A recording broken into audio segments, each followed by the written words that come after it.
Le restaurant mexicain où vous mangez ce soir pourrait cacher des secrets que l'industrie ne veut pas que vous découvriez.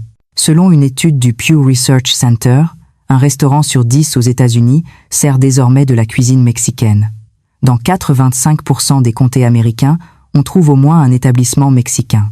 Mais derrière ces façades colorées et ces promesses d'authenticité se cachent des cuisines où les contrôles sanitaires révèlent des défaillances alarmantes, des pratiques qui mettent votre santé en danger et des marques qui privilégient le volume sur la sécurité alimentaire. Des documents d'inspection publique, des enquêtes sur les épidémies d'intoxication alimentaire et des témoignages d'anciens employés exposent une réalité troublante. Certaines des chaînes les plus populaires accumulent les violations sanitaires pendant que leur marketing vous vend la fraîcheur et la qualité. Nous avons analysé les rapports d'inspection, les enquêtes de santé publique et les plaintes de consommateurs pour identifier 9 chaînes mexicaines à éviter absolument et 2 qui méritent vraiment votre confiance. À la fin, je vous montrerai comment reconnaître un restaurant mexicain sûr, car la différence entre un bon repas et une intoxication alimentaire peut tenir à quelques détails que personne ne vous explique. Commençons par la chaîne qui a marqué l'histoire des scandales alimentaires récents. Chipotle Mexican Grill. L'assemblage de burritos à la chaîne, qui promet des ingrédients frais, mais qui livre un historique inquiétant de contamination multiples. Il fut un temps où Chipotle semblait révolutionnaire. Vous pouviez observer les cuisiniers, choisir vos garnitures, regarder votre burrito se construire sous vos yeux. Cette transparence apparente créait une illusion de confiance. Mais les gros titres sur les épidémies ont changé la donne. Entre 2015 et 2018, Chipotle a été impliqué dans plusieurs épidémies majeures d'intoxication alimentaire. E. coli, salmonelle, norovirus. Plus de 1100 clients malades documentés. Des fermetures temporaires de restaurants. Des enquêtes fédérales. En 2020, la chaîne a accepté de payer 25 millions de dollars, la plus grosse amende jamais infligée pour violation de sécurité alimentaire dans l'histoire américaine. Ces chiffres ne sont pas des accidents isolés. Ce sont des schémas systémiques. D'anciens employés ont révélé qu'aux heures de pointe, les contrôles de température étaient complètement ignorés juste pour faire avancer la file. Un lanceur d'alerte du Colorado a déclaré « Nous servions du riz resté dehors pendant des heures parce que la direction nous disait que la vitesse était plus importante que la sécurité. » Même lorsqu'une chaîne révise ses procédures, les mauvais souvenirs persistent. La confiance est fragile. Quand votre marque construit son identité sur l'ouverture et la sécurité, un échec sanitaire devient une chute plus dure. Mais ce n'est pas tout. Le problème des portions incohérentes. Entrez dans un Chipotle et vous obtenez un burrito débordant de viande et de guacamole. Entrez dans un autre et vous cherchez la protéine entre des cuillerées de riz. Cette incohérence tue silencieusement une marque. Les clients reviennent quand ils obtiennent le même repas solide à chaque fois. Quand les portions varient, vous vous sentez floué. Et quand un supplément guacamole peut presque doubler le prix, le calcul de la valeur devient catastrophique. L'incohérence des saveurs complète le tableau. Certains établissements réussissent parfaitement le bord fumé et carbonisé de la carne asada. D'autres vous servent une viande qui semble avoir perdu son chemin avant d'atteindre la tortilla. Les salsas variantes, du vibrante au timide. Pour une chaîne qui facture jusqu'à 15 $ le burrito, cette loterie qualitative est inacceptable. La deuxième chaîne est Del Taco, l'hybride qui essaie de faire à la fois des tacos et des burgers et qui parvient parfois à échouer dans les deux. Le menu de Del Taco est un mélange étrange. Tacos, burritos, burgers, frites, milkshakes. En théorie, c'est intelligent. En pratique, c'est un problème d'identité de marque. Quand vous divisez votre attention entre 2 cuisines, une pour les plats mexicains et une pour les burgers, le résultat peut être 2 menus médiocres au lieu d'un excellent. La texture est là où Del Taco trébuche souvent. Les coquilles de taco arrivent soit rassis, soit détrempées.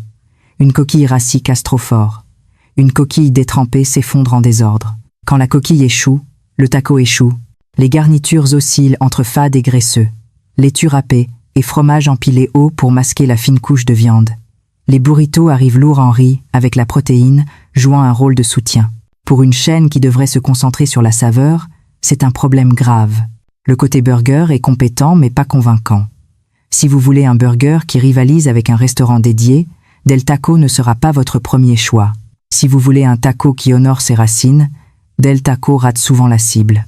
À son crédit, Del Taco a des clients fidèles qui adorent ses frites ondulées, et la combinaison étrange d'articles qu'on ne trouve nulle part ailleurs.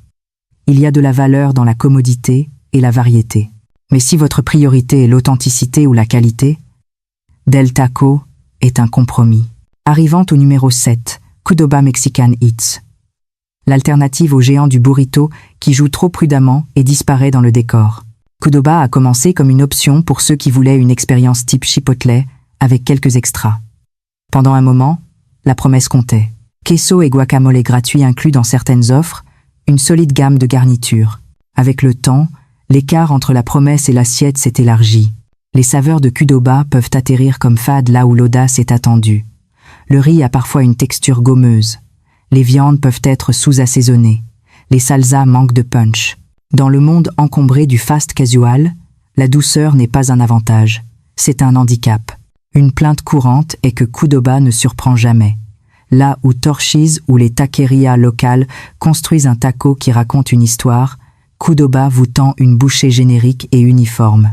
Cette prévisibilité est réconfortante pour certains, mais ennuyeuse pour beaucoup. Les portions et la valeur ont également dérivé. Quand les prix grimpent vers ceux des concurrents, les clients s'attendent à une meilleure portion ou un meilleur goût. Si vous ne livrez ni l'un ni l'autre, le choix devient évident. Pour être juste, le personnel de Qdoba dans certains établissements gère toujours des cuisines serrées qui produisent des repas solides. Mais la marque manque de l'excitation cohérente d'un opérateur exceptionnel. Si vous voulez sûr et oubliable, Qdoba livrera. Si vous voulez audacieux et mémorable, vous chercherez probablement ailleurs. Au numéro 6, Moe's Southwest Grill. L'endroit qui vous accueille comme un concert et sert parfois une nourriture qui ressemble à un rappel que personne n'a demandé. Entrez et vous obtenez ce « Bienvenue chez Moe's » à plein volume. C'est amusant une fois, deux fois, peut être. À la 10e fois, cela ressemble au masque que la marque utilise pendant que la cuisine fait sa propre affaire. Le problème n'est pas seulement le bruit. Au cours des dernières années, Moe's a figuré dans les rapports d'inspection sanitaire locaux pour des problèmes qui comptent. Accumulation de moisissures sur les beuses de soda et les machines à glace, problèmes de propreté que les inspecteurs demandent au personnel de corriger sur place, rapports de gestionnaires ou de personnel alimentaire certifiés absents lors des inspections. Ce sont le genre de dossiers qui transforment Moe de lieu de burrito excentrique à vérifier le site d'inspection avant de manger. Maintenant pour l'assiette. Moe's a la configuration habituelle du fast casual, construisez le vôtre. Riz, haricots, viande, salsa. Quand c'est bien fait, un burrito peut être lumineux et satisfaisant. Quand c'est mal fait, le riz peut être sec, la viande sous-assaisonnée et la salsa aqueuse.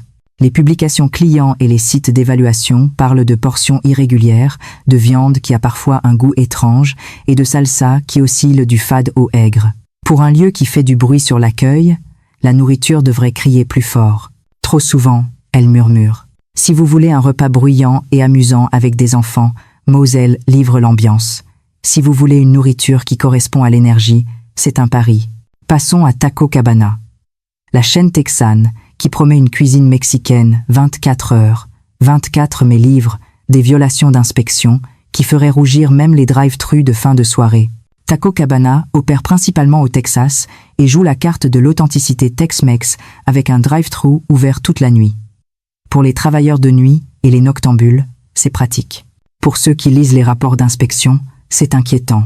Les inspections sanitaires, dans plusieurs comtés du Texas, ont documenté des problèmes répétés. Équipement de réfrigération défaillant, contrôle de température inadéquat, zone de préparation des aliments sales, présence de parasites. Quand un restaurant opère 24 heures, 24, maintenir les normes de sécurité devient plus difficile. Mais la difficulté n'est pas une excuse. Les heures de nuit, où le personnel est réduit, et la supervision lâche, sont exactement quand les raccourcis se produisent. Les anciens employés ont parlé de nourriture laissée dehors trop longtemps, de stations de lavage des mains ignorées et de gestionnaires qui pressent les équipes de nuit de servir rapidement plutôt que proprement. La nourriture elle-même oscille entre correct et décevant. Les fajitas peuvent être sèches. Les tacos manquent de saveur. Les haricots ont parfois une texture étrange qui suggère qu'ils sont restés trop longtemps sous les lampes chauffantes. Si vous avez faim à 2 heures du matin et que Taco Cabana est votre seule option, vous prendrez probablement le risque. Mais sachant ce que les inspecteurs trouvent, ce risque est réel. Maintenant, au numéro 4, Baja Fresh. Le lieu qui se positionne comme fraîcheur authentique, mais dont les cuisines racontent une histoire différente. Baja Fresh a construit sa marque sur l'idée de pas de congélateur, pas de boîte, pas d'ouvre-boîte. C'est un fort argument de vente. Le problème est que lorsque vous promettez la fraîcheur comme identité principale, chaque échec ressemble à une trahison. Les rapports d'inspection dans plusieurs États ont révélé des problèmes concernant le stockage des aliments, les pratiques de manipulation et la propreté générale. Si votre promesse de marque est la fraîcheur et que les inspecteurs trouvent de la nourriture périmée ou mal stockée, ce n'est pas seulement une violation, c'est une contradiction. Au-delà de la sécurité, il y a l'incohérence. Certains établissements Baja Fresh servent des repas lumineux et bien construits. D'autres servent des tacos qui ont l'air fatigués, des burritos qui ont l'air trop remplis de riz et pas assez de tout le reste. Pour une marque qui demande un prix premium basé sur la fraîcheur, livrer une expérience médiocre est un échec plus dur. Les clients qui paient plus s'attendent à plus. Quand ils ne l'obtiennent pas, ils ne reviennent pas. Arrivant au numéro 3, On the Border. La chaîne Tex-Mex de style restaurant qui essaie d'équilibrer l'ambiance décontractée avec la nourriture rapide et qui rate souvent les deux. On the Border se positionne entre fast casual et restaurant décontracté. Vous êtes assis, servi, et attendez qu'un serveur prenne votre commande. Mais la nourriture arrive comme si elle sortait d'une cuisine d'assemblage plutôt que d'une cuisine de restaurant. Les rapports d'inspection ont montré des problèmes de stockage de température, de contrôle des parasites et de propreté de la cuisine. Pour un restaurant où vous vous asseyez et payez pour le service, ces violations sont plus décevantes. La nourriture elle-même penche lourdement vers la version américanisée du mexicain. Fajitas arrosé de trop de beurre. Enchiladas noyées dans une sauce qui a plus le goût de la conserve que du fait maison. Margaritas faites à partir de mélanges plutôt que de vrais ingrédients. Ce n'est pas que tout soit mauvais. Certains articles fonctionnent. Mais pour le prix et l'attente d'un service à table, la qualité devrait être plus élevée. Au lieu de cela, vous obtenez souvent la nourriture de chaîne à des prix de restaurant. Si vous voulez une soirée décontractée avec de la nourriture Tex-Mex acceptable, On the Border fait l'affaire. Si vous voulez de la nourriture qui respecte soit l'authenticité mexicaine, soit la qualité de restaurant, vous serez déçu. Au numéro 2, Rubio's Coastal Grill. La chaîne de fruits de mer qui a commencé avec des tacos de poisson à Baja et qui a perdu son chemin en route vers l'expansion nationale. Rubio's a commencé avec une idée simple, servir des tacos de poisson de style Baja fraîchement préparés. Pendant des années, c'était leur force. Les tacos de poisson étaient croustillants, légers et savoureux. Puis l'expansion est arrivée. Avec elle sont venus les raccourcis. Le poisson qui était autrefois frais et local est devenu congelé et expédié. La pâte qui était légère est devenue lourde et grasse. Les sauces qui étaient vibrantes sont devenues fades. Les rapports d'inspection ont révélé des problèmes de manipulation du poisson, de contrôle de température et de propreté. Pour une chaîne qui construit son identité sur les fruits de mer, ces problèmes sont particulièrement préoccupants. Au-delà de la sécurité, il y a la qualité. Le poisson peut arriver trop cuit ou sous-assaisonné. Les crevettes peuvent avoir une texture caoutchouteuse. Les tacos qui faisaient autrefois la réputation de Rubio's ressemblent maintenant à une version de chaîne d'eux-mêmes. Pour les fans de longue date, le déclin est douloureux à regarder. Pour les nouveaux clients, il n'y a aucune raison de choisir Rubio's plutôt qu'un taqueria local qui fait des tacos de poisson meilleurs et moins chers. Et maintenant, arrivant au numéro 1, Taco Bell. L'oasis néon pour les envies de minuit, les courses universitaires et les commandes « je voulais juste en prendre un ». C'est partout, c'est bon marché, c'est rapide. Mais cette vitesse et cette échelle viennent avec un historique qui compte. Gros titres sur la sécurité alimentaire, rappel de produits et poursuite de consommateurs qui sont restés collés à la marque comme de la salsa sur une chemise. Imaginez la scène de fin de soirée. Un sac fumant sur vos genoux, un taco qui ressemble à la publicité, un haut-parleur de drive-thru qui fait à peine une pause entre les commandes. La première bouchée peut sembler une victoire. La deuxième bouchée pourrait vous faire vous demander ce qu'il y avait réellement dans le bœuf assaisonné. Au fil des ans, Taco Bell a fait face à un examen juridique et de santé publique majeur, y compris des litiges liés à des épidémies et des questions sur l'étiquetage des ingrédients et les rappels de produits. Ce ne sont pas que des accros de relations publiques. Ils affectent la confiance. Commençons par les coûts de sécurité. Les grands cabinets d'avocats spécialisés dans la sécurité alimentaire et les trackers de santé publique ont documenté des épidémies liées à Taco Bell dans le passé, y compris des cas qui ont suscité des poursuites et des inquiétudes publiques. Quand une marque gère d'énormes volumes de produits prêts à manger et produit de la nourriture pour des millions de clients, la chaîne de distribution ajoute du risque. Un seul lot contaminé peut se propager largement.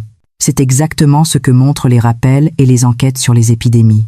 Maintenant, le côté goût et texture. Les tacos croustillants de Taco Bell, les nachos et les spéciaux de fin de soirée sont construits autour de la commodité industrielle. Composants stables en stockage, assemblage rapide, longue chaîne d'approvisionnement.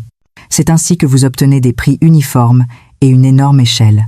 Mais cela signifie aussi que la viande est fortement assaisonnée et que les coquilles sont conçues pour survivre à l'expédition et au stockage. Résultat, un taco fiable, mais souvent mince en vraies protéines et lourd en remplissage. Les burritos peuvent être axés sur le riz.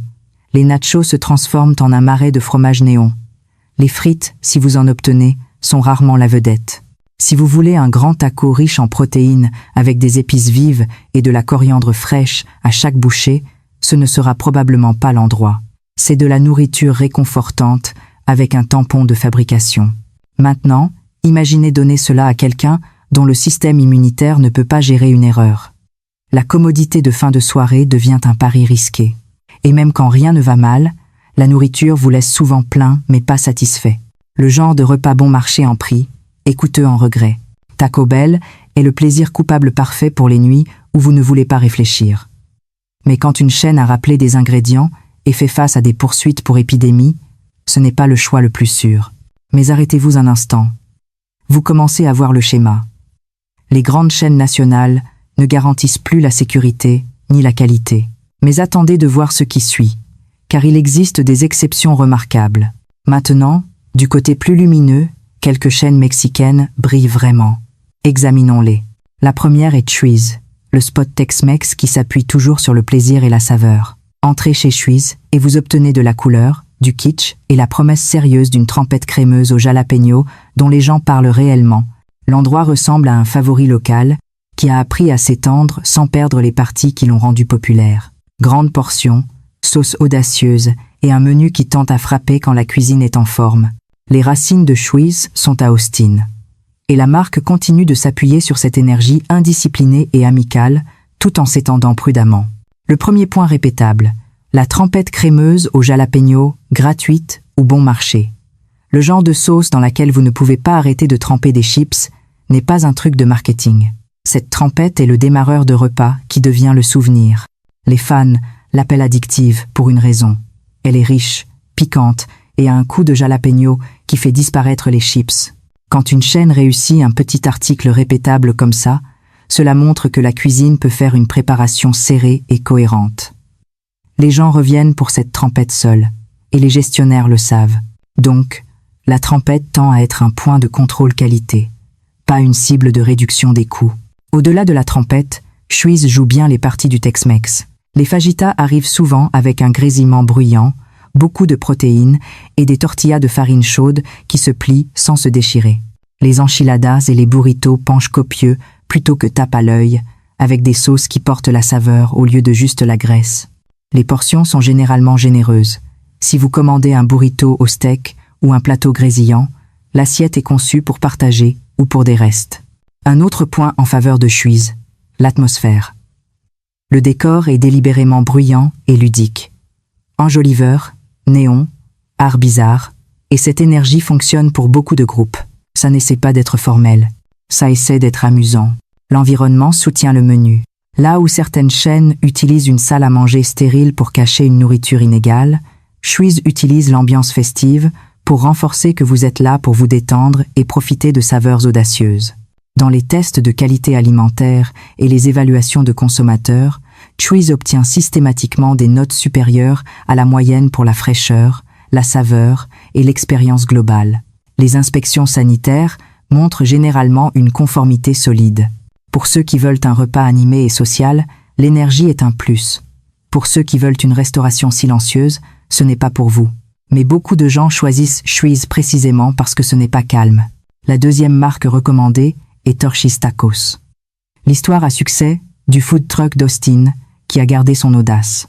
La marque a commencé dans une remorque à Austin, puis s'est développée en un acteur national sans perdre le menu audacieux et créatif qui l'a rendu célèbre. Cette origine compte. Torchy's n'a pas commencé comme une expérience de système de cuisine.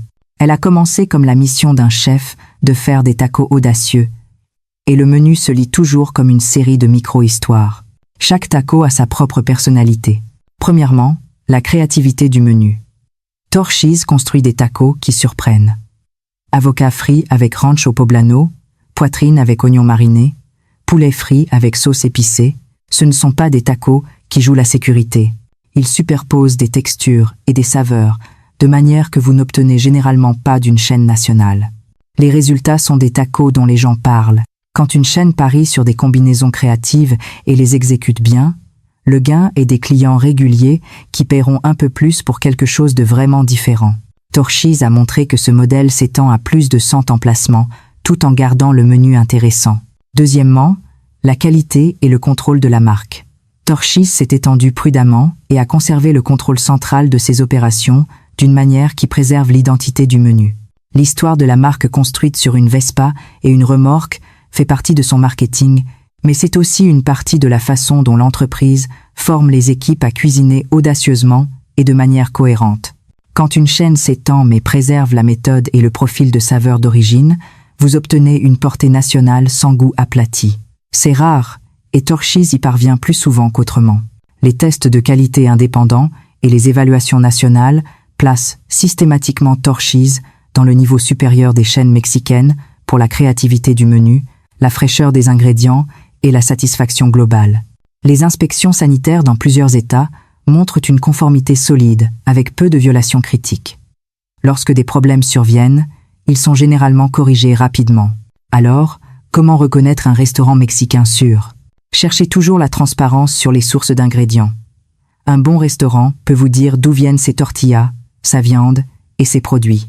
Si la réponse est vague ou évasive, méfiez-vous. Vérifiez les scores d'inspection sanitaire.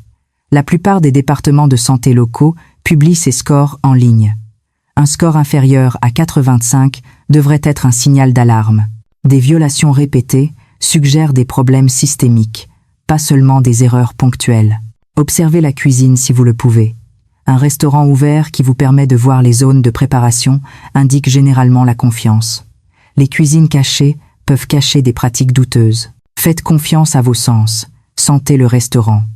Un bon restaurant mexicain sent les épices fraîches, la coriandre et les oignons caramélisés. Un mauvais restaurant sent la friture rance, la viande vieille ou l'eau de javel excessive utilisée pour couvrir d'autres odeurs. Regardez la fraîcheur. Les tortillas doivent être chaudes et flexibles, pas froides et dures. La laitue doit être croquante, pas fanée. Le guacamole doit être vert vif, pas brun. Évitez les restaurants qui utilisent trop de fromage et de crème sûre pour couvrir une nourriture fade. Si chaque article sur le menu ressemble à la même bouillie de fromage avec des noms différents, la cuisine ne fait pas d'effort. Méfiez-vous des prix trop bas. Une nourriture de qualité a un coût. Si un burrito complet coûte moins de 8 $ dans une zone urbaine, demandez-vous comment ils réduisent les coûts. Souvent, c'est par des ingrédients inférieurs ou des raccourcis de sécurité. Privilégiez les restaurants qui respectent les producteurs, utilisent des ingrédients locaux quand c'est possible et traitent leur personnel équitablement. Ces valeurs se traduisent généralement par une meilleure nourriture et des pratiques plus sûres. Nous avons couvert 9 chaînes à éviter absolument et 2 qui méritent votre confiance. La prochaine fois que vous choisirez où manger mexicain, arrêtez-vous. Lisez les avis récents. Vérifiez les scores d'inspection. Ignorez le marketing tape à l'œil et choisissez avec discernement. Ne laissez pas les grandes chaînes décider pour vous. Optez pour les restaurants qui respectent encore la nourriture, votre santé et votre palais. Quelle chaîne mexicaine utilisez-vous? Avez-vous essayé Chuy's ou Torchy's? Partagez votre expérience dans les commentaires. Et si cette enquête vous a ouvert les yeux, abonnez-vous pour d'autres investigations que l'industrie de la restauration ne veut pas que vous voyiez.